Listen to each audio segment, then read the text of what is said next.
వివిధ యాక్సిడెంట్ కేసుల్లో అంటే సీరియస్గా యాక్సిడెంట్ అయిన కేసుల్లో పేషెంట్లకు ఎన్ని రోజుల్లో ఆపరేషన్ చేయవలెను? సర్జరీ అదే శస్త్రచికిత్స.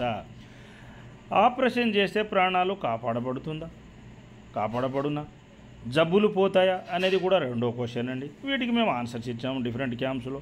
మరలా ఇక్కడ ఆన్సర్స్ ఇస్తున్నాము. దీనివల్ల మీకు అవేర్నెస్ కలుగుతుంది, సత్యం తెలుస్తుంది. జాగ్రత్తగానండి. గట్టిగా యాక్సిడెంట్ అయితే, గట్టిగా దెబ్బలు తగులుతేనండి, గ్లాండ్స్ వగేరా ఏదైనా డ్యామేజ్ అయినా, కణితికి తగిలిన స్పాట్ అండి, అక్కడే ప్రాణాలు పోతాయండి, బ్రతకరండి. ఏదైనా 50% ఆ 50% దెబ్బలు తగిలిన కేసుల్లే బ్రతుకుతారండి. ఇది సత్యం అండి. తీవ్రంగా గట్టిగా తగిలినవి, ఇంటర్నల్గా గట్టిగా తగిలినవి, ఇంటర్నల్ బ్లీడింగ్ వగేరా ఉండే బ్రతకరండి. గుర్తుపెట్టుకోండి. మీరు చెవుల్లో కంట్లో రక్తం వచ్చిన వాళ్ళు కూడా చాలామంది బ్రతకరు. ఈవెన్ ట్రైన్ యాక్సిడెంట్లో కూడా చూడండి, 1000 మందికి యాక్సిడెంట్ అయింది, 500 మంది చనిపోయారు, 500 మంది బ్రతికారు అన్న వాళ్ళు కూడా 500 మందిలో మళ్ళీ ఒక 300 మంది హాస్పిటల్ 1, 2, 3 రోజులు, 15 రోజులు, వారంలో చనిపోతారన్నమాట. అది. సో అయితే ఇక్కడ ఎన్ని రోజుల్లో ఆపరేషన్ చేయాలనేది there is no hard and fast rule అంటే ఒక స్టాండర్డ్ రూల్ ఏమీ లేదండి. ఈ వాపులు, నొప్పులు, బాధలు, బీపీ, షుగరు, అదర్ పారామీటర్స్ అన్నీ తగ్గాలి, కంట్రోల్ అవ్వాలండి. ఆ దూరమైన పాటలు, ఛిద్రమైన పాటలన్నీ దగ్గర రావాలి, అప్పుడే ఆపరేషన్ చేస్తారండి. గుర్తుపెట్టుకోండి. ఆలోగా 1, 2 రోజులు, 3 రోజులు, వారం రోజులు, 10 రోజులు మీకు ఐసీయూలో ఉండని, పక్కన పెట్టని, ఎడనైనా పెట్టని చేయనియండి. ఫస్ట్ ఎయిడ్ టాస్కే చేస్తుంటారండి, అంతే. ఈ సెలైన్లు ఎక్కియడము, రక్తం ఆపడము, ఏదైనా అవసరం అయితే లాగి కట్టేది అంతే అన్నమాట. సో ఇది వాస్తవం అండి. అయితే మీకు యాక్సిడెంట్ ప్లేస్లో ఎక్కడైనా మీకు ఎవరైనా ఎముక ఇరిగి ఎవరిదైనా ఓవర్లాప్ ఇళ్ళపో దిబ్బో మొత్తుకుంటున్నాడు అనుకో, లాగి కట్టేయాలండి, ఏదో టెంపరీగా. అది ఫస్ట్ ఎయిడ్ టాస్క్ కిందికి వస్తుంది.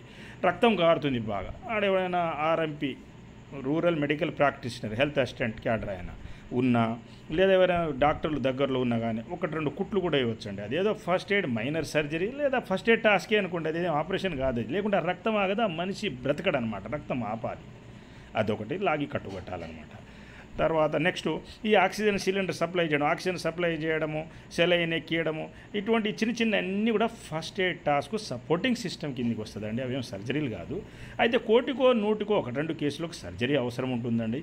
అండ్ నరం కట్ అయింది, దొరకట్లే తొడల, దానికి బిడ్డ అడ్డం తిరిగింది, లేడీ కనలేకపోతుంది, దానికి ఎముకలు నుజ్జు అయినాయి, ఏదో ప్లేట్లు పెట్టాలి, సపోర్టింగ్ సిస్టమ్ కావాలి దానికి. అలా 1-2 కేసులకే తప్ప మిగతా మేజర్ సర్జరీ కేసులన్నీ సర్జరీ లేకుండా ఆయుర్వేదంలో ఎలక్ట్రో హోమియోపతి అండ్ ఆల్ట్ సిస్టంలో బాగు చేయవచ్చు. అందులో అనుమానం ఏం లేదు. మీకు ఎగ్జాంపుల్ చూడండి. ఒక కేసు అండి, కాలు యాక్సిడెంట్ అయిపోయింది, ఇరిగిపోయింది మొత్తం, ఎల్ షేప్, టీ షేప్, ఈ మోకాల దగ్గర చుట్టూ. ఈ డాక్టర్లు ఆపరేషన్ చేయాలన్నప్పుడల్లా బీపీ, షుగర్ పెరిగిపోతుంది, అదర్ పారామీటర్ పెరిగిపోతుంది, ఆయనకి ఇంకో జబ్బు కూడా ఉందన్నమాట, అది రక్తంలో అంటుకుంటుందని ఏ డాక్టర్లు చేయరు. అలా ఆయన వచ్చేస్తున్నాడు. మన ఎలక్ట్రో హోమియోపతి అండ్ ఆర్ట్ సిస్టంలో టేకప్ చేసాం. ఎక్స్టర్నల్ ఫైబర్ ప్లేట్లు కట్టి లాగి కట్టేశామండి. తర్వాత ఆయన బీపీ, షుగర్ సెకండ్స్లో కంట్రోల్ పెట్టేశాం. మనకు ఫాస్ట్ ఉంటుంది మెడికల్ సిస్టము.